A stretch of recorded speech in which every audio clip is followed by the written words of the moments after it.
MUSC, el RP4 generalmente no se hace, y después tenemos rianodina, titina y demás que, como les decía, sirven más para pensar que tenga, para asociarse a timoma o a una patología tímica que para la evolución clínica. Siempre tomografía de tórax a todos los pacientes con miastenia. Electromiografía única, tenemos un paciente con miastenia, lo sospechamos, le hacemos los anticuerpos, le hacemos los estudios clínicos, si es generalizada, si nos da positivo tenemos el diagnóstico, nos da negativo, es generalizada, pedimos el MUSC y pedimos estudios de estimulación repetitiva. Es ocular, pedimos solamente el estudio de fibra única.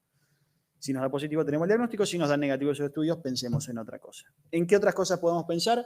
Muchas patologías neurológicas, principalmente desde síndrome de Lamberton, síndromes miasténicos congénitos, botulismo, una ELA y demás. El diagnóstico diferencial principal y en la miastenia gravis ocular, oftalmopatías tiroides.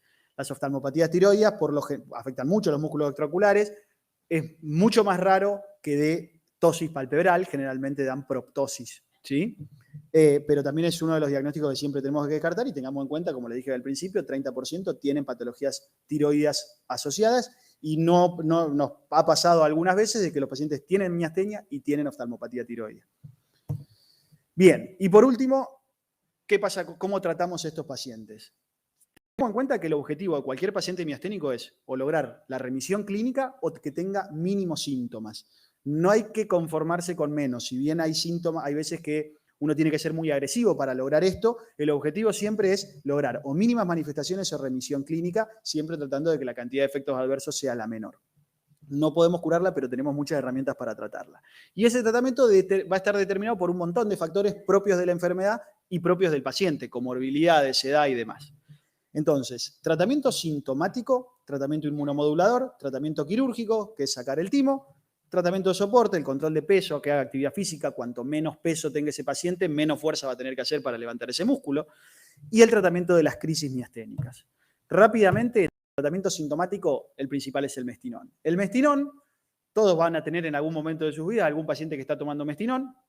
El mestinón lo que hace es inhibir la acetilcolinesterasa, por ende aumenta la cantidad de acetilcolina en la unión neuromuscular. Es el fármaco más utilizado de todos y lo podemos usar como monoterapia o como terapia combinada. Pero generalmente, por la propia enfermedad, es el fármaco que siempre vamos a usar de inicio. La única razón por las que no lo usaríamos de inicio sería por algunas comorbilidades propias del paciente, pero son muy escasas. Entonces, es el fármaco que vamos a empezar al principio. A veces solamente las miastenias oculares nos alcanza solamente con el mestinón. A veces tenemos que agregarlo, o en las formas muy leves generalizadas, pero en las formas más agresivas tenemos que agregarle otros fármacos.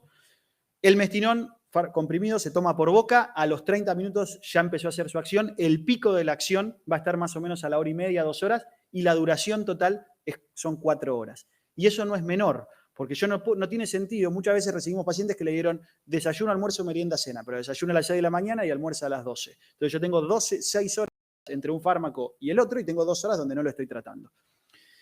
Como son fármacos que no se acumulan en el cuerpo, a las 4 tenemos que darlos generalmente a las 8, a las 12, a las 16, a las 20 y que tenga 16 horas. Ahora, también recibimos muchos pacientes que lo toman a las 12 de la noche o antes de acostarse. ¿Para qué estamos dando un fármaco antes de acostarse si ese músculo va a estar en reposo? Entonces, no tiene sentido que demos mestinón, siempre hay que respetar el descanso nocturno, o incluso pacientes que se los obliga a despertarse para tomar un mestinón a las 4 de la mañana y van a seguir durmiendo hasta las 8 de la mañana. No tiene ningún sentido. Bien. De ser posible iniciar con dosis bajas, puede dar muchos efectos adversos. Al margen de que aumenta la contractilidad y la fuerza del músculo esquelético, aumenta la contractilidad del músculo liso intestinal. Por ende, el efecto adverso que se van a quejar todos los pacientes al inicio, si empezamos con dosis altas, es la diarrea o el dolor abdominal porque aumenta la contractilidad intestinal. Entonces, a veces no podemos evitar esto y si bien tenemos herramientas para evitar la diarrea o el dolor abdominal, cuanto más lento lo empecemos y los vayamos subiendo, que obviamente va a estar supeditado a clínicamente cómo esté el paciente, a lo que nos permita, a lo lento que lo podemos hacer, cuanto más lento lo hagamos, mejor porque tiene tolerancia a ese efecto adverso. A su vez aumenta la cantidad de saliva, aumenta la contractilidad también de la vejiga y aumenta la cantidad de fasciculaciones. Las fasciculaciones no siempre son patológicas, hay fasciculaciones fisiológicas y esto aumenta la cantidad de fasciculaciones. Algo fácil y que muchas veces lo va a ayudar mucho en el consultorio porque ni los neurólogos a veces lo hacemos, es antes de cuando los pacientes se quejan de mestinón, lo contrario a lo que hace el mestinón lo hace la omatropina o la atropina. Entonces, la omatropina tiene muy poca absorción por vía digestiva. Si agarramos omatropina y ponemos 10, 12 gotitas antes de la primera toma del mestinón, o incluso en todas las tomas de mestinón, y a los 5 minutos el paciente se toma el mestinón, bajamos muchísimo la cantidad de diarrea y de dolor abdominal que tienen estos pacientes. Entonces, parece una pavada, pero a veces es lo que modifica que el paciente lo tolere o no lo tolere. Y después existen comprimidos de liberación prolongada, se usan muy poco en la clínica, solamente los usamos para los pacientes que se despiertan con muchos síntomas, porque se los damos a la noche antes de acostarse y como dura 12 horas, a la mañana tienen todavía efecto del mestinón antes de tener que tomarse el primer mestinón. Si no nos alcanza con el mestinón, damos tratamiento inmunosupresor. Hay diferentes herramientas para diferentes fármacos que podemos dar desde el punto de vista inmunosupresor y se hacen en todos los pacientes que a pesar del mestinón no logren un tratamiento satisfactorio. Opciones con el tiempo van apareciendo cada vez más, incluso mañana se presenta un fármaco nuevo para esto en Argentina, se llama eculizumab, pero el fármaco de primera línea que vamos a usar son los corticoides. Los corticoides son los más efectivos para el manejo de la enfermedad, pero tienen algunos efectos secundarios que tenemos que controlarlo. Formas de administrar esos corticoides, muchas, y va a depender, igual que el mestinón, de las características del paciente. Es bastante artesanal el tratamiento, no hay una regla clara que tenemos que hacer en un paciente con miastenia para darle corticoides. Hay líneas que prefieren empezar con dosis bajas e ir subiendo hasta que el paciente esté asintomático. Hay líneas que prefieren empezar con dosis altas e ir bajando. A muy grandes rasgos, miastenia gravis ocular que tenemos que empezar con corticoides, empieza con 8 miligramos, miastenia gravis generalizada leve que tenemos que empezar con corticoides de meprednisona. Miastenia gravis generalizada leve que permite el corticoide empezamos entre 12 y 20, miastenia gravis generalizadas graves o exacerbación miasténica empezamos con 40. El inicio del efecto tarda, 2-3 semanas puede llegar a tardar, y el máximo efecto lo vamos a ver a los 4 o 6 meses. Algo importante, que muchas veces iniciamos el tratamiento con corticoide y entre el día 5, 7, 10, el paciente empeora y mucho. Eso es importante porque si tenemos un paciente que desde el punto de vista clínico está con algunos síntomas de glutorio o está volando bajito, ponerle corticoides a veces es moverle la aguja para que ese paciente haga una exacerbación miasténica. Entonces, también hay que estar atento a eso. La dosis, una vez que la empezamos, al menos durante 8 semanas tenemos que tratar de sostenerla y a partir de eso empezamos a bajarla. En el descenso, usar días alternos, si a un paciente le quiero dar 10 miligramos o 8 miligramos, quizá a veces es preferible darle 4-12.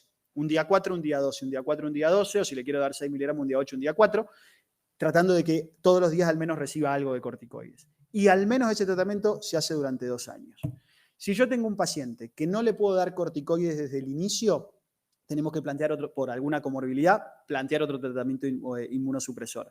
Y si el paciente tiene mucha debilidad desde el inicio, y yo ya puedo predecir que ese paciente va a necesitar 20, 30, 40 miligramos de corticoide a un mediano plazo, también es importante poder predecir eso para poder empezar lo antes posible con un ahorrador de corticoide. Porque los ahorradores de corticoide que vamos a hablar ahora tienen una demora en empezar a hacer el efecto. No es que pongo un ahorrador de corticoides, azatioprina, micofenolato, metotrexato, rituximab, y hacen efecto enseguida, sino que a veces tarda. Entonces, si yo puedo predecir que un paciente, por la severidad que tiene, va a necesitar más de 20 miligramos de corticoide por día o más de 15, 16 miligramos de corticoide por día, cuanto antes empecemos el ahorrador, mejor. En las miastenias gravis oculares, algunos trabajos plantean que el empezar con los corticoides disminuye la tasa de generalización. Siempre nos ayudan mucho los clínicos, obviamente, cuando empezamos un tratamiento con corticoides, siempre controlar el resto de los efectos adversos, evaluación oftalmológica, glucemia, TTA, el control de peso, densitometría ósea, vitamina D, omeprazol, vacuna y Bactrim trisemanal si vamos a usar más de 20 miligramos al día. Por lo menos eso es lo que hacemos en clínica de miastenia.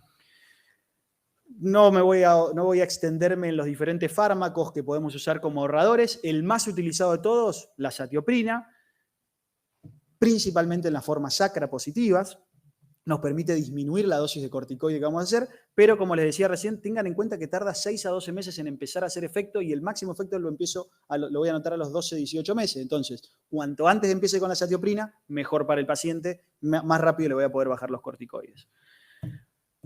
El micofenolato es otro que podemos usar, mucho menos utilizado. Hay trabajos, los más recientes incluso plantean que no tiene tanta efectividad, que no hay grandes diferencias significativas. De todas maneras, es otra opción terapéutica. A favor del micofenolato es que actúa mucho más rápido que la azatioprina. A los 2-3 meses ya está haciendo su efecto, aunque el pico se logra a los 6-9 meses. Metotrexato prácticamente no lo estamos usando. Y el que estamos usando muchísimo y cada vez más es el rituximab.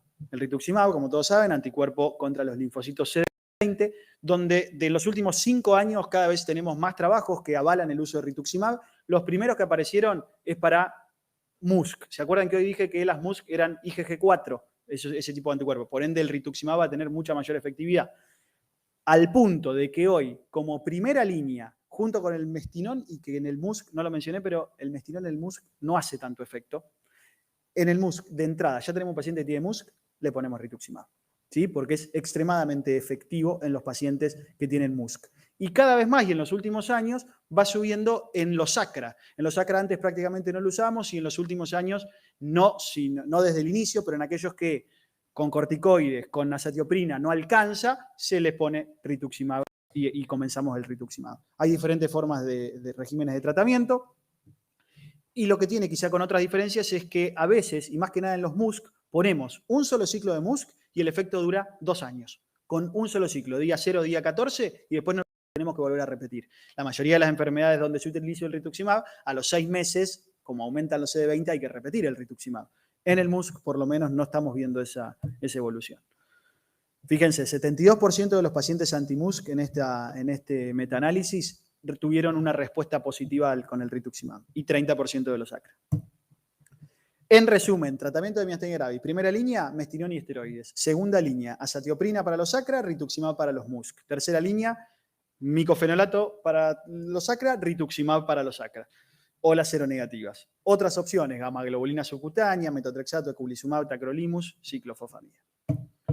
Tratamiento quirúrgico, los que les decía hoy. A un paciente que tiene un timoma, obviamente se lo tengo que sacar. A los timomas, tratamiento quirúrgico siempre. En los pacientes que tienen hiperplasia folicular, podemos discutir si el hacer un tratamiento quirúrgico tiene cierto sentido. ¿A quién tiene sentido hacérselo?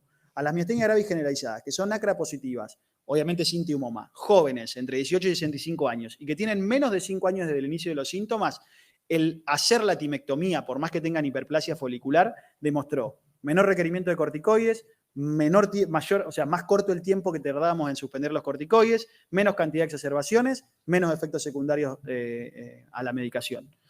Sí es importante que estos efectos se ven después de un año de hacer la cirugía. No es que se ven inmediatamente. A veces son una de las discusiones que tenemos con los neuropediatras, porque en la miastenia gravis pediátrica la timectomía a veces se hace enseguida, buscando un efecto inmediato. En los adultos la verdad que el efecto no es inmediato. Recién empezamos a ver esto entre los 9 y los 12 meses. Se hace mediante un método transesternal y como lo vamos a someter a una cirugía al paciente, si el paciente, vuelvo a poner el mismo ejemplo, está volando bajito y la cirugía puede exacerbar los síntomas miasténicos, usar gamma-globulina previo.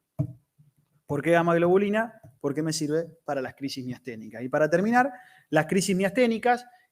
Una crisis miasténica es la debilidad, o sea, la situación en la que un paciente, por la debilidad del diafragma de los músculos respiratorios accesorios, tiene una falla respiratoria y necesita asistencia respiratoria mecánica o ventilación no invasiva. Obviamente es una emergencia neurológica. Como les decía hoy, los primeros 2 años de la enfermedad son los donde más chance tenemos de tener una crisis miasténica.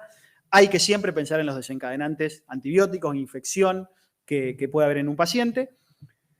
Y tengan en cuenta que muchos pacientes debutan con una crisis miasténica. Entonces, muchas veces pasa de que un paciente se interna en terapia intensiva, lo intuban sin tener un diagnóstico de miastenia, pensando que lo internaron por una neumonía, cuando en realidad tiene una neumonía o porque se está aspirando o la neumonía le exacerbó los síntomas miasténicos y no es la neumonía lo que le está dando la severidad de inicio, sino la propia miastenia. Entonces, cuando un paciente no tiene ningún antecedente y de golpe en un paciente joven tenemos una insuficiencia respiratoria y la tenemos que atribuir a algo sin tener claro un diagnóstico, y muchas veces la queremos atribuir, entre comillas, a una neumonía, sospechen de que no tenga una miastenia subyacente y que sea la miastenia en realidad lo que le está dando la dificultad respiratoria.